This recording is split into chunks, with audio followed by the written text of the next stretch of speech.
Bonjour à tous, j'espère que vous allez bien. Il y a quelques temps, on avait parlé de l'histoire de Boeing et en tant que bon français, je suis obligé de vous parler du cauchemar de Boeing, Airbus. On retourne 60 ans en arrière dans les années 60 et après la Seconde Guerre mondiale, le marché de l'aérien, il appartient aux États-Unis avec trois grandes entreprises, Lockheed, McDonnell Douglas et surtout Boeing.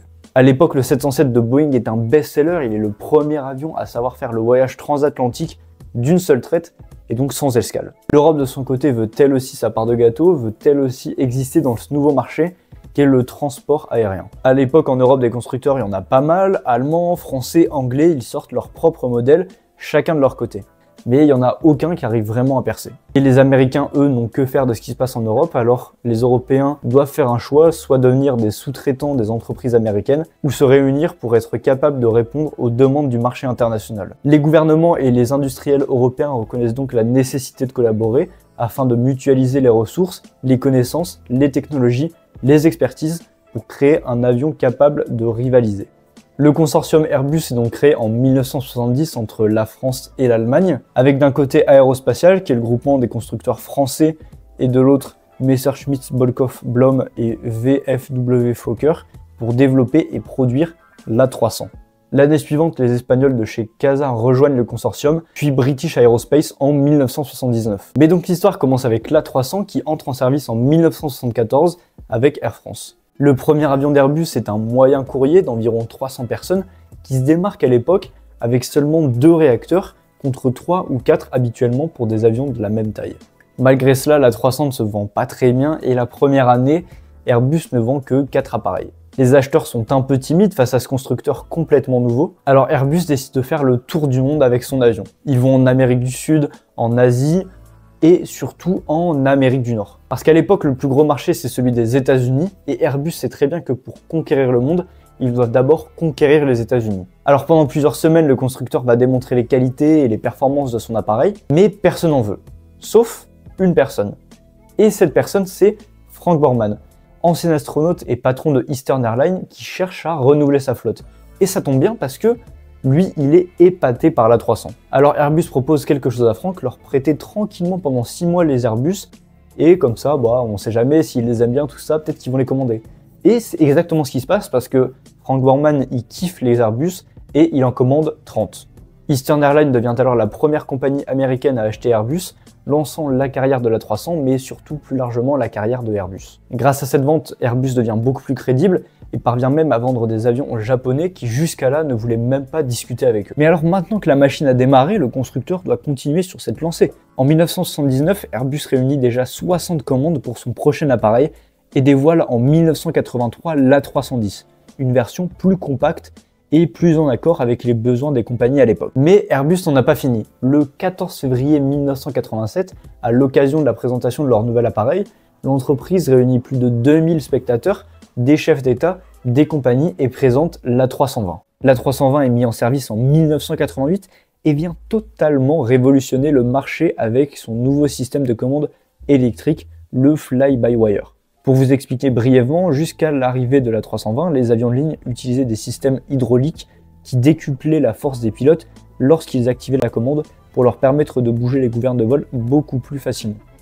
Alors qu'avec ce nouveau système Fly-by-Wire, il n'y a même plus de liaison physique entre le manche et la gouverne, mais une liaison électrique. Lorsque le pilote déplace le manche, un signal électrique est envoyé à un moteur dans la gouverne qui la déplace en conséquence. On referme la parenthèse Fly-by-Wire parce que, en plus de cela, l'A320 propose une consommation inférieure à ses concurrents et Airbus décide de copier le cockpit de l'appareil dans tous les autres avions de la famille, permettant aux pilotes de passer facilement par exemple d'un A320 à un A319, un A321 ou un A318. Dans les années 90, Airbus continue son ascension et s'attaque cette fois au marché des longs courriers et ultra longs courriers, en sortant 2 modèles qui vont encore marquer l'histoire du constructeur, l'A340 et l'A330. Les 2 projets imaginés dès 1987 sont développés en parallèle, partageant de nombreuses pièces, notamment les ailes, le fuselage ou même le cockpit, pour encore simplifier la formation des pilotes. L'A340 est un avion très longue portée pour voler jusqu'aux endroits les plus reculés et les plus éloignés de la planète, tout en respectant les normes ETOPS. L'A330 de son côté devient en quelque sorte l'avion à tout faire, capable de transporter un grand nombre de passagers sur une très grande distance. Il est lui aussi une arme parfaite des compagnies long courrier, mais Airbus n'en reste pas là avec ce gros porteur et le décline en plusieurs versions, comme la version MRT, une version militaire destinée au transport et au ravitaillement en vol, ou encore la version 743L, plus connue sous le nom de Beluga XL, qui depuis 2020 remplace l'ancienne version, à l'époque basée sur l'A300. Airbus enchaîne donc banger sur banger et presque tout leur réussit. Mais dans les années 90, il se passe autre chose, de très important dans le monde de l'aéronautique. Le rachat en 1997 de McDonnell Douglas par Boeing. Les Européens, voyant en ce rachat une tentative d'étouffer Airbus, demandent l'annulation de la fusion des deux entreprises, mais le rachat a bien lieu. En revanche, Airbus arrive tout de même à obtenir l'abandon par Boeing de certains contrats d'exclusivité, ouvrant la porte à de possibles futurs contrats. Dans ce contexte de restructuration, Airbus se transforme aussi avec EADS, qui regroupe les activités de Daimler Chrysler Aerospace, Aerospatial Matra, Construcciones Aeronauticas et bien d'autres encore.